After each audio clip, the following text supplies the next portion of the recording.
Hola, ¿qué tal amigos y amigas? Bienvenidos al nuevo programa de Vive tu vida con interioridad. Es nuevo porque hoy les voy a hablar cosas más novedosas. Me encuentro hoy, es junio 22, son las 9 de la mañana aquí en Del Río, Texas. Y voy a compartir con ustedes el proyecto de hoy. Y es el siguiente, lo que les quiero decir es: la vida espiritual es una fuerza vital que tú tienes. La vida religiosa es unos medios externos que el ser humano crea para alimentar tu vida espiritual. Esa es la diferencia entre la vida espiritual y la vida religiosa. La vida religiosa son reglas externas que te ayudan para que tu vida espiritual crezca y sea estable. Es decir, toda tu vida religiosa te debe ayudar a respirar mejor, a dormir mejor, a comer mejor, a respirar mejor, a moverte mejor, a tomar líquido mejor, a tener mejores relaciones con los demás, a tener buena salud y a ser autosuficiente. Si a ti, tu religión, tu iglesia, tu fe te ayuda a mejorar tu vida, es una religión sana. A prolongar tu vida y a vivir en excelencia y calidad. Y eso es lo que ha buscado siempre la religión. Religare significa unirse, ligar, ligarse, para que al estar tú ligado, pues puedas tener mejor vida, una vida que se te prolongue, una vida con mejor calidad, en excelencia. ¿Y qué es calidad de vida? Es buena salud. ¿Qué es calidad de vida? Buenas relaciones, que tú te levantes por la mañana y estés en paz, que tú te acuestes y duermas en paz. Eso es calidad de vida. Que tú puedas alimentarte bien, es calidad de vida. No es calidad de vida que tú tengas que tener todo un arsenal de medicina y te tomas la de las 6, la de las 7, las 8, las 9, las 10 y todo el día pareces una gallinita tomando medicina y tú crees que eso es calidad de vida. No, la calidad de vida es cuando tus alimentos son tu medicina, cuando lo que tú consumes te produce buena salud. Eso es calidad de vida. Porque la vida es aquí. Este es el planeta de la vida. Yo siempre te digo eso. El planeta de la vida.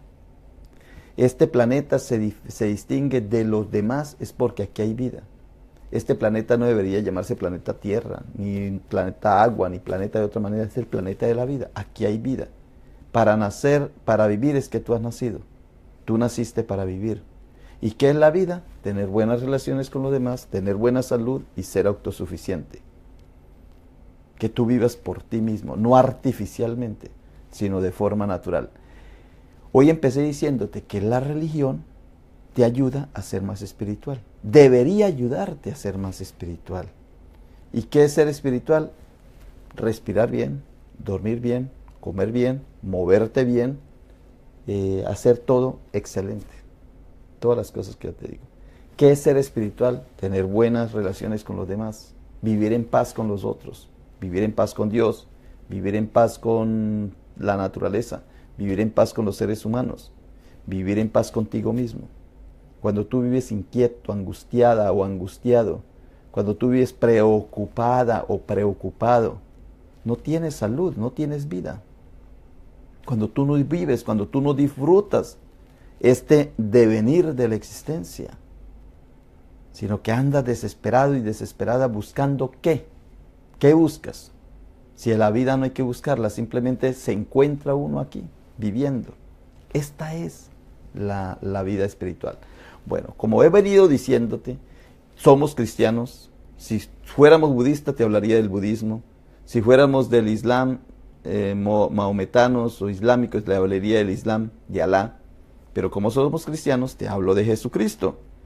te hablo del cristianismo. Y si el cristianismo que tú tienes no te sirve para crecer en la vida espiritual, si ese cristianismo no te sirve para tener buenas relaciones con los demás, buena salud y ser autosuficiente, autosuficiente es cuando uno se desapega de cosas y vive con menos. Eso se llama la autosuficiencia. Es lo que dice Pablo, me ha aprendido a vivir con lo poco y sé tener abundancia y sé tener escasez. En cualquier circunstancia sé vivir a plenitud. Esa es la autosuficiencia. Y la buena salud, pues es que tú tengas salud física, mental, espiritual, emocional. Que no estés corriendo tú para allí, para allá, por los profesionales de la salud. Sino que tú naturalmente vivas, normalmente. Y ser con buenas relaciones con los demás, es que tú no vivas en conflictos, peleando, criticando, armándose de cosas para poder sobrevivir. Pues no tiene paz en eso. ¿Qué es paz? Paz no solamente es ausencia de guerra, paz es integridad. Es cuando tú vives en armonía y en equilibrio. Eso se llama paz. Por eso yo siempre les digo, buenas relaciones con los demás, buena salud, zona de equilibrio y sanidad interior, y ser autosuficiente. Muy bien, entonces les vengo hablando de las religiones. Tú eres cristiano y tú bebiste. Como cristiano tú has bebido del cristianismo. Pero ¿de dónde bebió el cristianismo? Entonces ya te dije, bebió de la cultura egipcia, de los egipcios. ¿Qué agarró de los egipcios? La naturaleza. Que todo es por gracia de Dios. Lo que llamamos gracia de Dios, eso viene de los egipcios. En otro lenguaje de ellos, pero que es la misma idea. Es que todo sucede porque ya está establecido por la divinidad. El río crece, el río baja, el río produce vida, el río quita la vida, vuelve y la produce. La resurrección, pasión, muerte y resurrección viene de la naturaleza. Eso lo tomaron de los egipcios. Ese concepto de resurrección es tomado de los egipcios. El dios Egipto, esos dioses que ellos crearon, de ahí los tomó el cristianismo. Todo lo que hablamos, pasión, muerte y resurrección, que se lo atribuimos a un personaje llamado Jesús, a Jesucristo, eso ya se había escrito entre los egipcios. Ya estaba. El Osiris es alguien que fue matado, descuartizado por un hermano que lo vende, como Judas, que vende a Jesús, un hermano del mismo grupo, lo vende, y luego entre esos pedazos se crea la esposa de Osiris, va y lo arma, lo busca, lo organiza. Todo eso es muy parecido, todas esas historias. Y luego tiene un hijo con él, milagrosamente tiene un hijo. Jesús nace milagrosamente y así sucesivamente. Todo está aquí, pero yo lo que quiero es la parte positiva. ¿Qué hemos tomado de los egipcios nosotros los cristianos? La pasión, muerte y resurrección. Eso lo hemos tomado de los egipcios. ¿Y los egipcios de dónde lo sacaron? Observando la naturaleza. Si no hubiese nacido, si nosotros no estuviéramos influenciados por el pueblo egipcio, no hablaríamos de pasión, muerte y resurrección. No hablaríamos de eso. Lo hablamos porque hay influencia egipcia. Ahora, ¿qué agarramos de la otra cultura, del medio? ¿Qué agarramos? Eso es lo que les voy a decir en el día de hoy. ¿Qué agarramos de las otras culturas? O sea, del otro lugar. Voy a pasar ya la cámara para que hoy me rinda un poquito lo que te voy a decir. Entonces, ¿qué agarramos de Babilonia? Mire que aquí es Egipto. Esta es la parte de Egipto. De Egipto nosotros tomamos la pasión, muerte y resurrección. De Egipto. Y de Babilonia, pero aquí es más complicado. Aquí está Jerusalén, mire. Aquí donde está el Nuevo y el Antiguo Testamento. Tienen como punto de referencia este lugar, este territorio de Jerusalén. Esto se llama Canaán, se llama Palestina, que es el Mediterráneo, que cuando tú lo ves es la parte oriental del Mediterráneo. Para este lado está España, por aquí está Grecia, aquí arribita, pero quiero quedarme en esta parte. Entonces, aquí en Egipto tomamos lo que es pasión, muerte y resurrección. Esto está tomado de Egipto. La gracia de Dios, cuando hablamos de la gracia de Dios, sea previniente, sea gracia justificadora, sea la gracia santificadora, eso está acá, tomado de Egipto. Ahora, ¿qué tomamos de Babilonia, Mesopotamia, Caldea, Asiria? Porque es que esto fue más difícil, aquí fue más complicado. Esta tierra ha sido más manipulada, más manoseada, porque cada personaje o cada tribu o cada cultura que iba tomando esto le iba poniendo su propia identidad. Aquí está una sola columna, el río Nilo, aquí hay dos columnas, el Éufrates aquí y el Tigris. Esto es lo que hoy día en este lado es Kuwait aquí, Kuwait. Esto es Irak, por aquí es Irán, aquí queda Siria, vea Siria acá, Damasco, que es una de las ciudades más importantes históricas, y por aquí pues quedan las otras ciudades. Muy bien, pero ¿qué tomó? ¿Qué fue lo que se tomó de aquí? Si de aquí se tomó al Dios que padece, muere y resucita, de acá, de aquí ¿qué se tomó? Pues se tomaron las otras cosas de la Biblia. Por ejemplo, eso que nosotros hablamos de el Génesis, todo lo que es el Pentateuco, la salida del pueblo de Israel, de Babilonia, cuando vienen a organizar otra vez a Jerusalén, todos esos dioses, todas esas historias nacieron de ahí.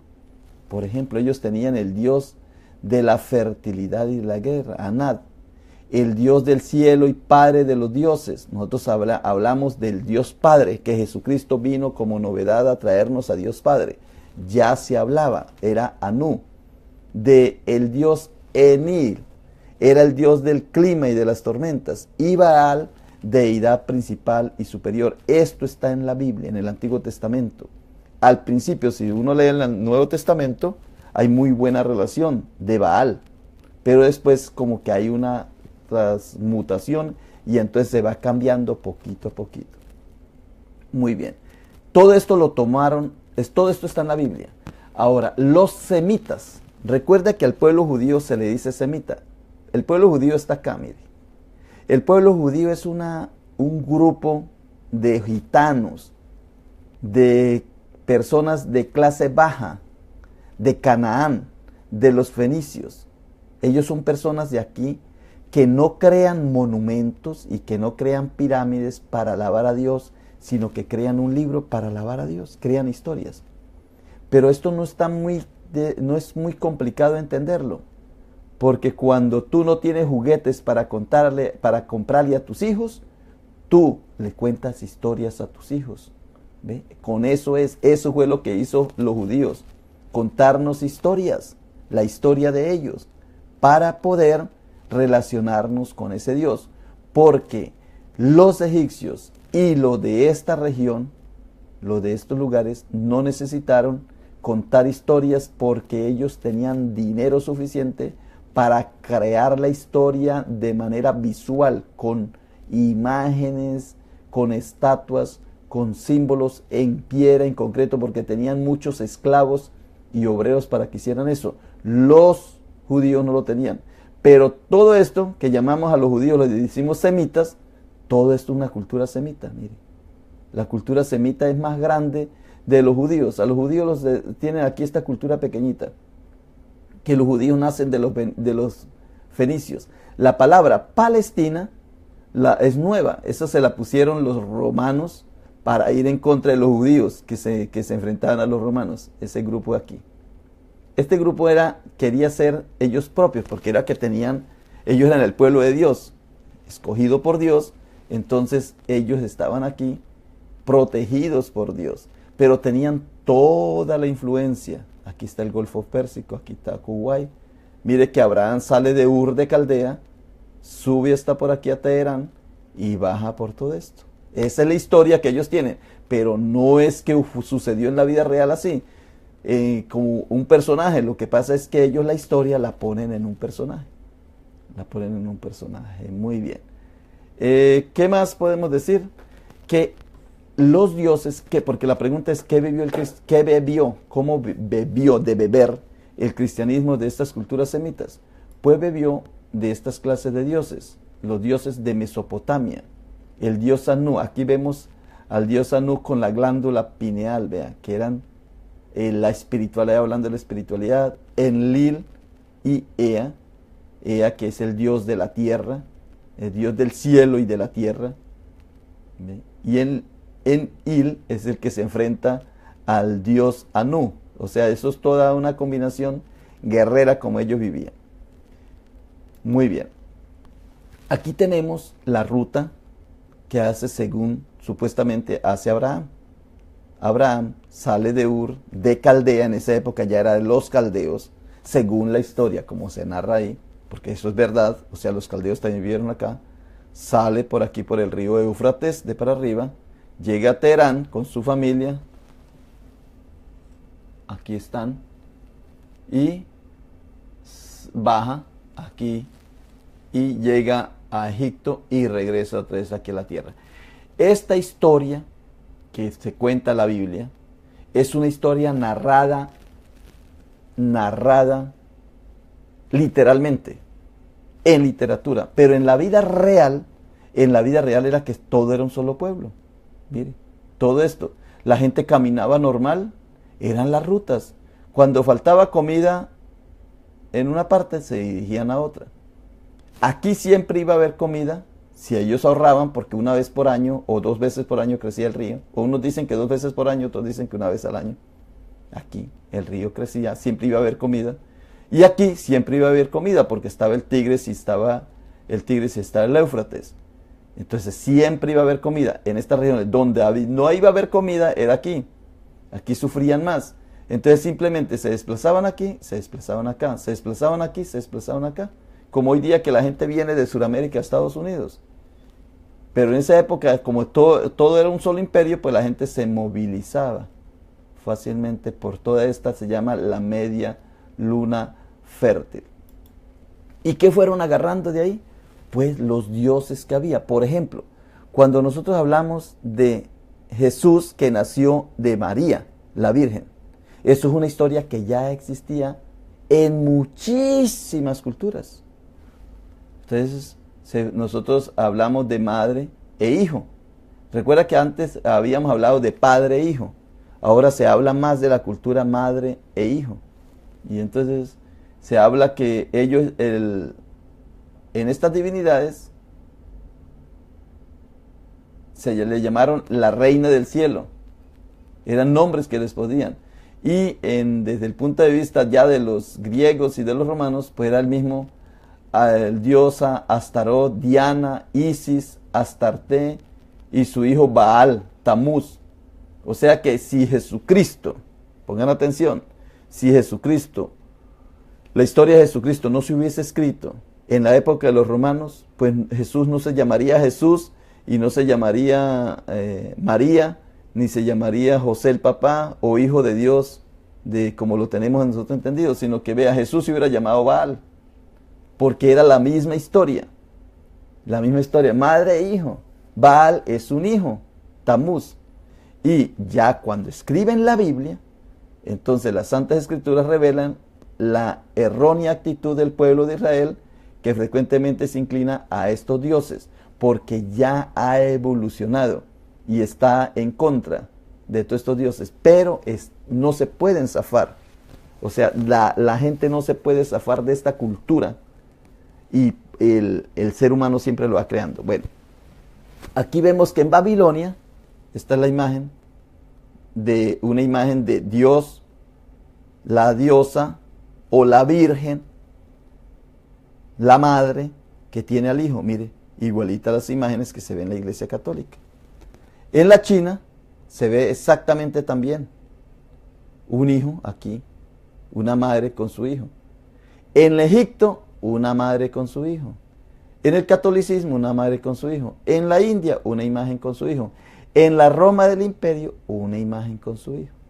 En las fotos observamos a 6 representaciones de madre y el hijo, según las culturas de Babilonia, China, egipcia, India y Roma.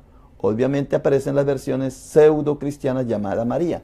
O sea que antes de existir eso que María tuvo un hijo y que nació Jesús, eso ya existía, esa historia ya viene de más atrás.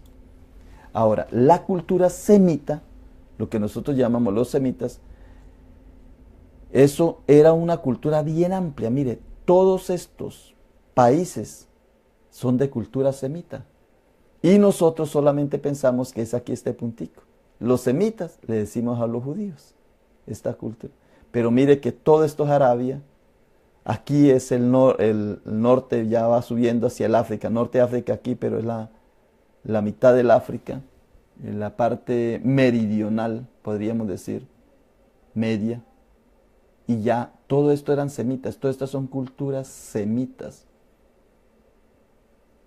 que van creando. Esto no es tan difícil entenderlo.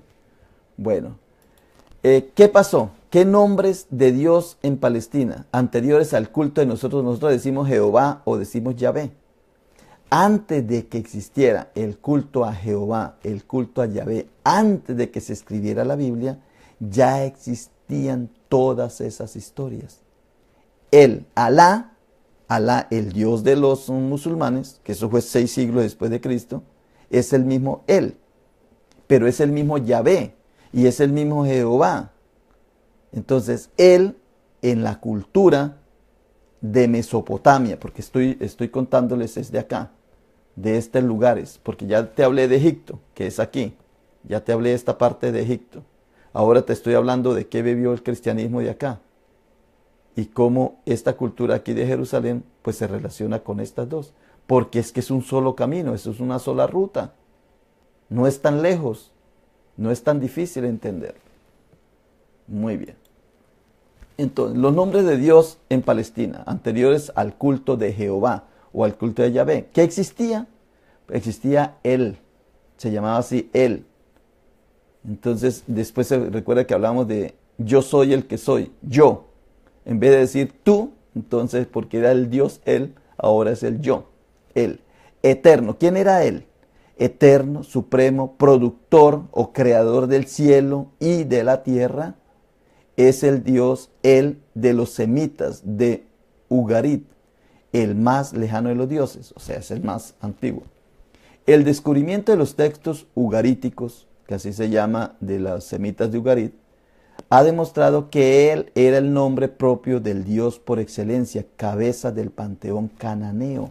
Cuando hablamos de los cananeos, estamos hablando de esta partecita, aquí donde se desarrolló los judíos, pero esta era Canaán de los fenicios y el pueblo pobre eran los judíos, eran los que no podían comprarle juguete a sus hijos, sino que le contaban historias a sus hijos. ¿Por qué no tenían? Porque eran pobres, no tenían dinero, eran pobres, entonces contaban historias. De ahí nació nuestro cristianismo, el judaísmo. El Antiguo Testamento nació de narrar historias, el Nuevo Testamento nació de narrar historias, porque les copió a ellos. Como eso ya había surtido efecto, pues ahora tenía que hacerse algo parecido. Y después lo hicieron los musulmanes, y después lo hicieron los mormones. Entre el cristianismo, quienes más se parecen a ellos, no en el contenido, sino en la forma como lo hicieron, son los mormones, que crearon también una historia de un libro que se encontraron sagrado y fueron copiando. Esa es la creación literaria. Muy bien. Los textos de estos textos ugaríticos, los textos permiten constatar diversos nombres para llamar a Dios, entre los que se destaca Él, quien dispone las bendiciones del cielo y de la tierra y del abismo subterráneo. Eso está en Génesis 49:25. En Génesis fue tomado. El Génesis fue creado de estas concepciones que ya existían. En su poder frecuentante y protector, las familias ponen su confianza, ¿sí?, en Él. Y nosotros las ponemos en Yahvé. Y también ya hoy día decimos el Padre Celestial, es lo mismo. Más tarde, aquí en el tercer frasecita, más tarde la tradición que conservó estos nombres lo interpretó como nombre de Yahvé. Yahvé no se pronunciaba, entonces solamente se ponían estas 4 letras en el hebreo, la Y, la H, la W y la H, queriendo afirmar la continuidad entre la religión de los padres y la fe yavista, del Dios del Israel posterior. Muy bien. ¿Qué dioses nosotros creemos en Dios Padre, Hijo y Espíritu Santo? Yo siempre había dicho que eso de Dios Padre, Espíritu Santo lo creó Tertuliano cuando habla de personas, la persona Padre, la persona Hijo y la persona Espíritu Santo. Pero él también lo copió de atrás y de atrás y de atrás. Esa tríada de Dios Padre, Espíritu Santo viene de los caldeos, viene de esta parte, de acá. Recuerda que yo te dije que pasión, muerte y resurrección viene de los egipcios. Pero Padre, Hijo y Espíritu Santo viene de los de Babilonia, de los caldeos, de toda esta región, pero que es difícil saber de dónde, de qué es, de Mesopotamia, porque sí viene de esta región, pero lo que no sabemos es en qué momento fue creado. Yo pongo este mapa, pero podría poner este también, que es la misma. Aquí vea, esta es la misma zona. Y también te puedo poner este, que es la misma zona. Mire, te estoy hablando de aquí, ya no te estoy hablando de Egipto que queda por aquí, te estoy hablando de esta zona. Muy bien. Entonces, los dioses sumerios, los de esta región, cuando yo te hablo de Sumeria, es la misma región de acá. Por eso siempre te digo que no es tan fácil, es complicadita. Los dioses sumerios fueron adaptados posteriormente por los pueblos semitas. ¿Qué es el pueblo semita? Pues estos son los pueblos semitas, todos estos. Todos estos son pueblos semitas, mire. Todos estos son pueblos semitas. Y ahí está involucrado el pueblo judío y después pues están involucrados los cristianos. Los dioses sumerios fueron adaptados posteriormente por los pueblos semitas, que son los mismos, acadios, babilonios, asirios, arameos y caldeos, que fueron llegando a la región, llegaban y adaptaban sus dioses. Y por un lado, entonces tenemos la tríada sumeria, que forman a An, Enlil y Enki, los tres dioses, Padre, Hijo y Espíritu Santo. Y los dioses tónicos o sumerios, y por otro lado, la tríada semita, de dioses astrales compuesto por Sin, Istar y Shamash, o sea, luna, Venus y sol.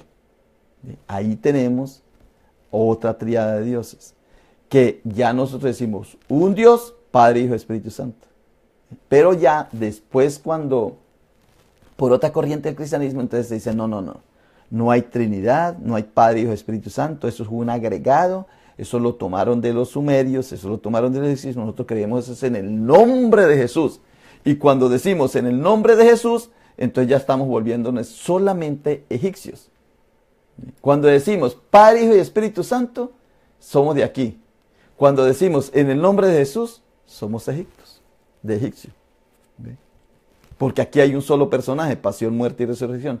Aquí hay tres personajes, Padre, Hijo y Espíritu Santo. Esa es la combinación que hacemos nosotros en nuestra religión. Que si esa religión nos ayuda a crecer en la vida espiritual, excelente. Aquí viene lo del arameo. ¿En qué idioma se escribió? Decimos, ¿en qué idioma se escribió el Nuevo Testamento? Que se escribió en arameo. ¿Pero qué es el arameo? Pues una lengua grandísima. Todo esto eran arameos. Todo esto era lenguaje arameo. Era lenguaje arameo. Vea, en Egipto se hablaba arameo. En Israel se hablaba arameo.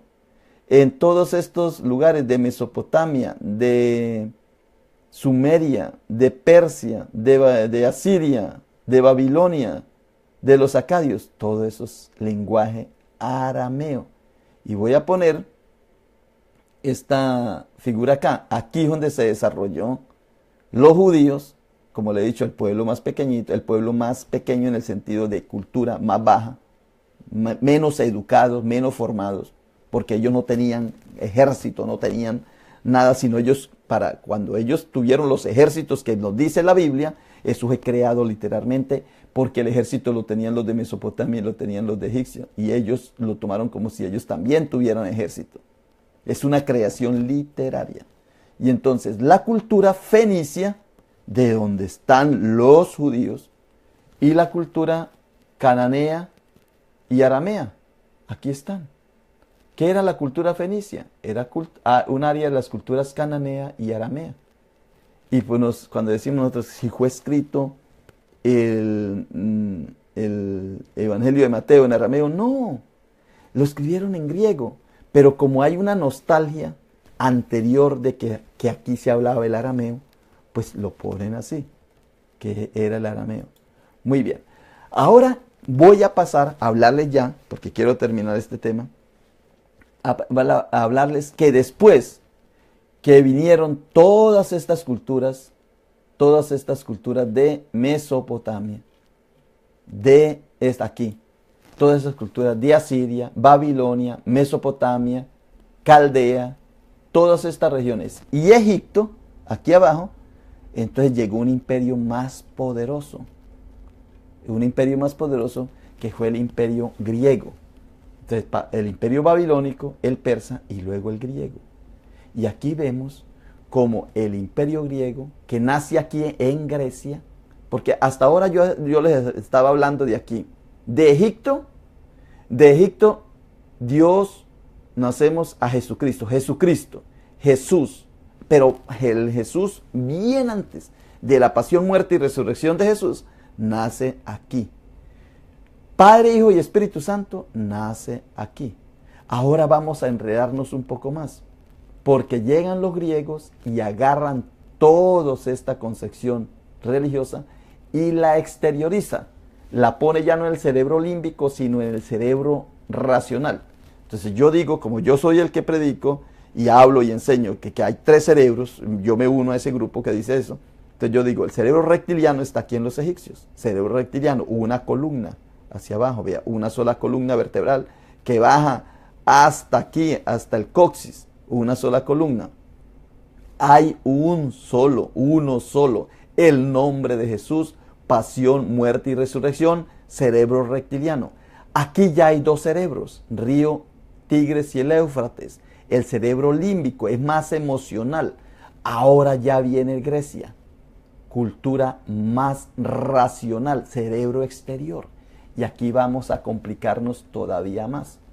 Porque ya no solamente es Jesucristo, que el Dios, gracia de Dios, ni tampoco es emocionalismo de Babilonia. Por eso los pentecostales les gusta mucho el Antiguo Testamento, predican mucho el Antiguo Testamento. Alguien me dice, oye, ¿por qué la iglesia pentecostal le encanta el Antiguo Testamento? Porque el Antiguo Testamento es más límbico, es más emocional. Es más emocional, está aquí. El cerebro, el Nuevo Testamento es más reptiliano, es del cerebro reptiliano, de pasión, muerte y resurrección, aquí uno solo. El cerebro límbico es más emocional. Entonces, toda esta cultura, todo el Antiguo Testamento está hecho por el cerebro límbico. Ahora viene el cerebro racional, que es ya la cultura de los protestantes, cuando protestaron en la Edad Media, siglo XVI, XVII, XVIII y XIX, ellos fueron los grandes del pensamiento griego, del racionalismo. Si ustedes me dicen, ¿y tú en dónde estás?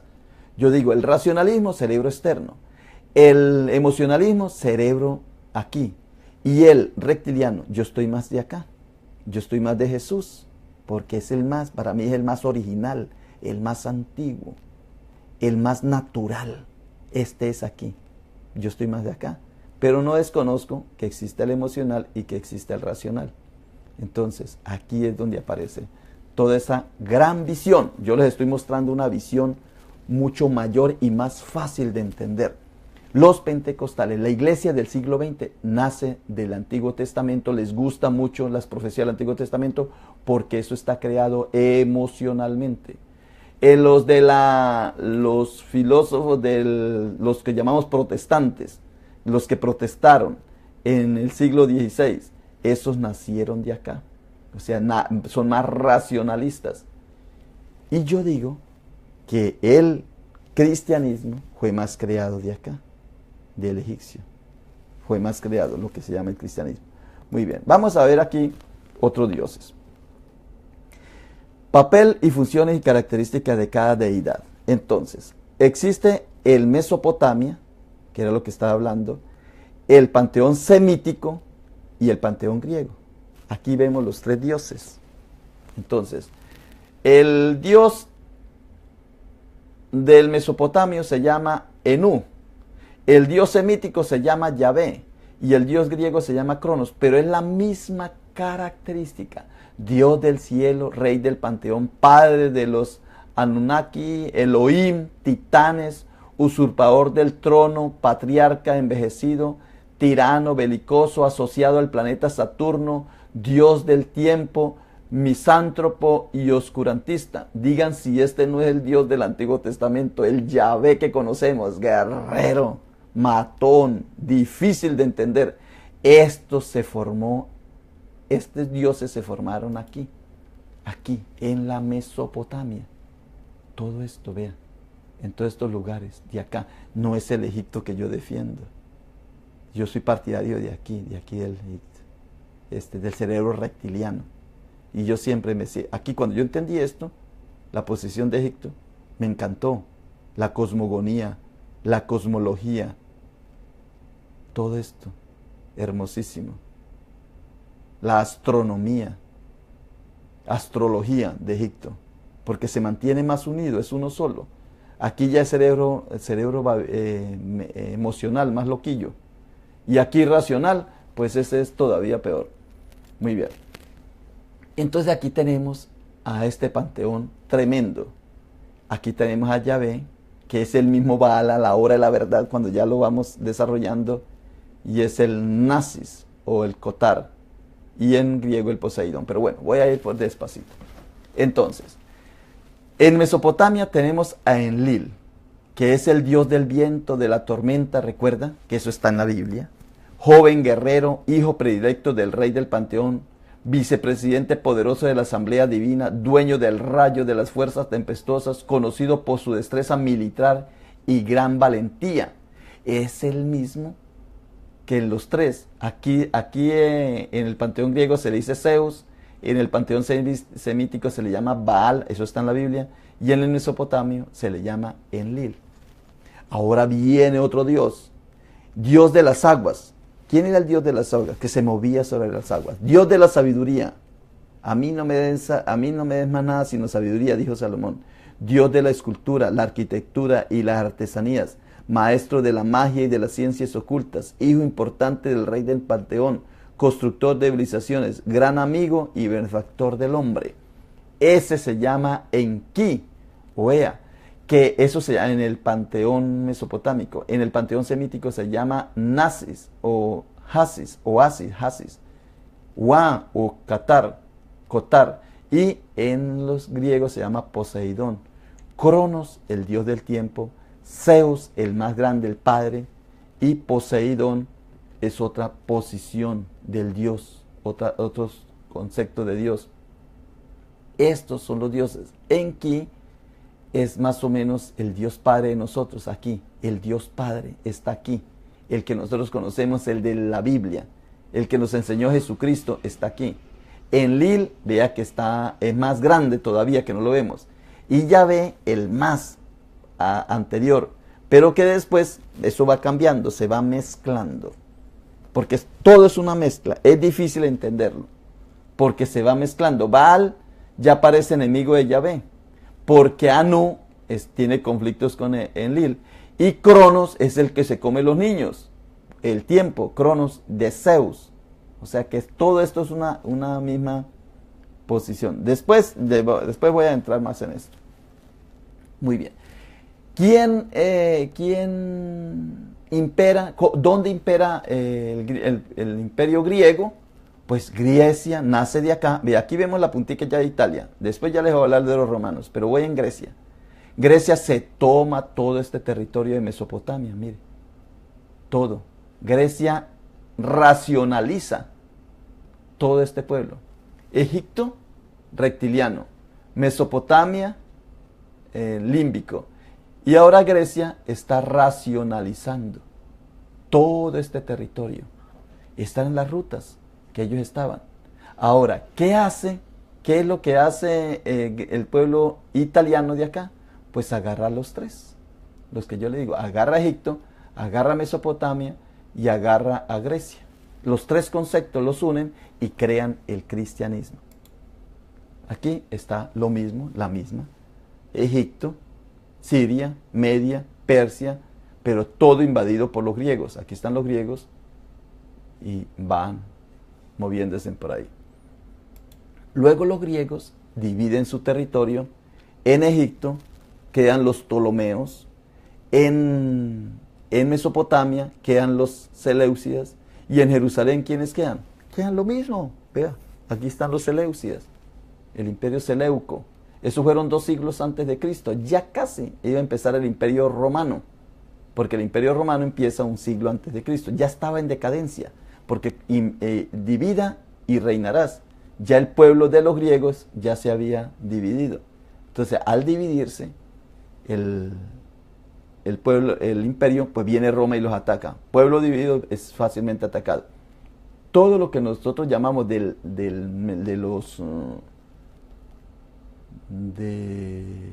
último de los libros, el Apocalipsis, las iglesias del Apocalipsis están acá. Mire, esto se llama Turquía hoy día, pero era Asia Menor. Y aquí es donde están las 7 iglesias. Aquí en esta partecita. Todo es lo mismo, pero con pensamiento diferente. ¿Cuáles eran los dioses del Olimpo de los griegos? Gea, tierra; Uranos, el cielo, dios del cielo y de la tierra; Cronos, ya lo vimos el tiempo; Rea, el dios de la fertilidad. Y aquí los tenemos: Hestia, el del hogar; Demeter, el de los cultivos; Hera, el de la familia; Zeus, el dios del rayo; Poseidón, el dios del mar; Hades, el dios del infierno; el Hades, el Averno, y eso está en el Antiguo Testamento; Hefesto, el dios del fuego; Ares, el dios de la guerra; Dionisio, el dios del vino. Este sí que es importante. Hermes, el mensajero. Recuerde que a Pablo lo estaban confundiendo, que si era Hermes o era Mercurio, entre ellos. Júpiter, recuerda. Hermes, el mensajero, porque hablaba, entonces se lo llamaron Hermes. Atenea, la sabiduría; Artemisa, la casa; Apolo, la belleza; y Afrodita, el amor. Eso lo hicieron los griegos, pero ahora llegaron los romanos. Entonces, a Hera le cambiaron a Juno, el dios de la familia; Zeus, Júpiter, dios de los dioses. Júpiter, Zeus, recuerda, Júpiter. Hestia, Vesta, el dios del hogar. Poseidón, que antes se llamaba Poseidón, ahora lo cambiaron los romanos, cuando llegó el imperio romano, a invadir este mismo territorio. Todo esto y más, un poco más, que ya se lo presenta. Entonces lo llamó a Hades, lo llamó Plutón; el Averno, el infierno; Plutón, el infierno, lo que llamamos nosotros el diablo. Está aquí, ellos fueron los que crearon el diablo, o sea, antes de ellos, pero ellos tomaron ahí la parte de eso. Demeter, Ceres, los cultivos. Ares era Marte, el de la guerra. Artemisa, la diosa Diana. Ya para los griegos es el negro, y para los romanos es el azulito. La casa, no sé si ustedes distinguen el color, si lo pueden ver ahí en la pantalla. Apolo, quedó Apolo, el dios de la belleza. Atenea y Minerva, de la sabiduría. Hermes, el mensajero, pero ahora se le decía Mercurio. Recuerda que esa fue la confusión con Pablo. Dionisio era el Baco, el del vino. Y Afrodita y Venus, el de la belleza. Muy bien. Ahora, ¿cómo hace el Nuevo Testamento? El cristianismo. ¿De dónde toma el cristianismo todo eso? Lo toma de todas estas culturas. De todas estas culturas. De todo este panteón. Entonces el Nuevo Testamento bebe ahí. ¿Por qué? Porque el Imperio Romano llega y se toma todo este territorio. Mire. Yo antes les hablaba de Egipto y de Mesopotamia. Mire, esta es la media luna fértil. La media luna fértil. Y los romanos, desde acá, pues agarran todo este territorio, todo este territorio. Y el cristianismo nace de Roma, que toma el concepto de Grecia, de acá, que es racional, el concepto de Egipto, que es el concepto reptiliano, y el concepto de Mesopotamia, que es el concepto emocional, límbico.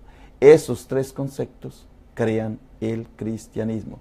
Pero la base fundamental del cristianismo está aquí en Egipto, porque ya es uno solo, recuerda. Pero cuando decimos Padre, Hijo y Espíritu Santo, ya es de acá. Y cuando ya decimos transformados por la renovación de vuestro entendimiento, porque es un culto racional, ya lo tomamos de Grecia. Bien, ahí está todo metidito en la Biblia. Muy bien, pues eso era lo que les quería decir en el día de hoy. Ojalá esto le haya servido a ustedes de mucho para entender tu religión. Yo te estoy mostrando la religión que tú tienes. Ahora decimos, o es costumbre hoy día, entre los pentecostales, entre el movimiento cristiano que se está viviendo en este momento, no, es que la salvación ya no es por religión, denominación, o por, ¿qué? Religión, denominación o por doctrina. Ya no, Dios viene es por su pueblo y eso, ya les voy a explicar. Yo creo que más adelantico, en estos días, cuando venga, ya les voy a decir por qué es que ellos dicen eso. Porque están volviendo a la parte del reptiliano.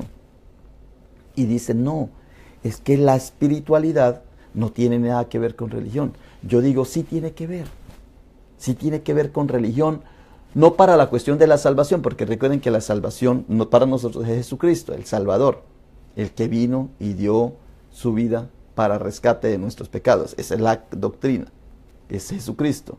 Y que Jesucristo, que el cuerpo de Jesús es toda, ya los llamados, los escogidos por Él, y que forman su cuerpo. Esa es la iglesia.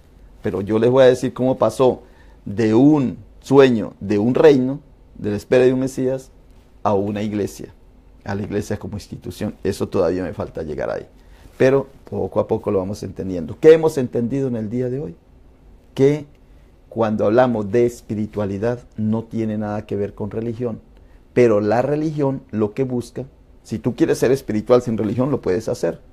Pero la religión es como la parte externa de esa espiritualidad tuya. Es más o menos lo que se quiere explicar así. Lo que pasa es que eso se va tergiversando un poco. Muy bien, no les quito tiempo en el día de hoy. Para que puedan entender más de lo que dije, pues veas el video. Mañana vamos a continuar. Por hoy te digo, bye bye, pasa este video y ojalá que te haya servido de mucho para alimentar tu vida espiritual. Bye bye.